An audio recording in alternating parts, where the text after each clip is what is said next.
বাবা দুজন না দুজন না তিনজন তো বাবা শিকল দিয়ে বাবা জীবনটা শিকল দিয়ে বাঁচা ধরছেন। ঠিক আছে বিজ্ঞাপন দিলেন, পাত্র চাই, ঘর জামাই থাকবে, আরামায়েশ থাকবে। আপনি উল্টা পাল্টা বুঝ দিয়া 20 লাখ টাকা কমেন্ট করেছেন। আপনি 20-40 লাখ টাকা আপনি ভালো করে জানেন। এরকম দিলে পাগল বিয়ে করার পরে সংসার করতে পারবে না। শিকল দিয়ে বাঁধো, মারো, ধরো, ফোর পয়সা করো। আরে কাজে প্রয়োজন নাই ঘরের ভিতরে। কিন্তু লোকের কাবিন করছে 10 লাখ টাকা দিয়ে, সেম কাজ। আপনার দোষ নাই আসলে, দোষটা আপনার আগের জনের, তার আগের জনের। আরে পত্রিকায় বিজ্ঞাপন দিতেন, কাজের ছিল দরকার, আসতাম, কাজ করতাম, আমরা যাইতাম, শান্তিতে তো ঘুমাইতে পারতাম। অ্যাটলিস্ট তো পাগল ধরে দিতেন, জীবনটা তামাশা করে দিল, শেষ করে দিল। সারাদিন কার্টুন খাও ঘুমাও, কার্টুন খাও ঘুমাও। সংসার কি বুঝে শিখেছেন? সংসার কাকে বলে? স্বামী কি জিনিস, সংসার কি জিনিস শিখান নাই।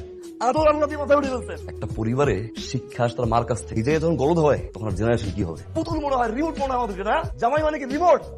চাপ আর কাজ করে আসবে। তোমার যদি মনে হয় সংসার করবো, তুমি আমি ডিভোর্স দিচ্ছি, আমি ডিভোর্স দেবো, আমার কিডনি বিক্রি করবো, চোখ বিক্রি করবো, যা সবকিছু বিক্রি করবো, তারপর সম্ভব নেই সংসার করা।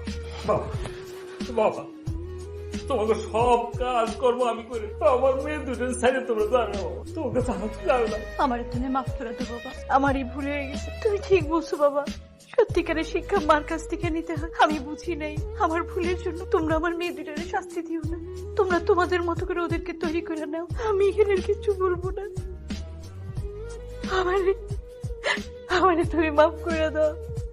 আমি সারা জীবন তোমার অনেক কষ্ট দিচ্ছি, আমি বুঝি না।